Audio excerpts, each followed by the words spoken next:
ભાવનગર શહેરના અલગ અલગ વિસ્તારમાં આઈજી અને એસપીના માર્ગદર્શન હેઠળ ફ્લેગ માર્ચ યોજાઈ। આજ રોજ ભાવનગર શહેરના આઈજી અને એસપીના માર્ગદર્શન હેઠળ ભાવનગર શહેરના અલગ અલગ વિસ્તારમાં ફ્લેગ માર્ચ કરવામાં આવ્યું હતું। આવનાર અષાઢી બીજના દિવસે ભાવનગર ખાતે રથયાત્રાનું આયોજન હોય તેના અનુસંધાને આજરોજ ભાવનગર શહેરના આઈજી અને એસપીના માર્ગદર્શન હેઠળ ભાવનગરના સમગ્ર ડિવિઝનના પોલીસ સ્ટાફ, ક્રાઇમ બ્રાન્ચનો સ્ટાફ, આરએએફ જવાનો અને બ્લેક કમાન્ડો સહિતના જવાનો દ્વારા ઘોઘા ગેટથી આંબા ચોક, ખારગેટ અને દિવાનપરા રોડ સુધી ફ્લેગ માર્ચ કરવામાં આવી હતી।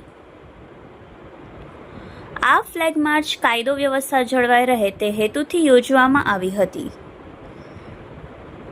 Reporter Firoz Selot, Yashvi Gujarat news, Bhavnagar.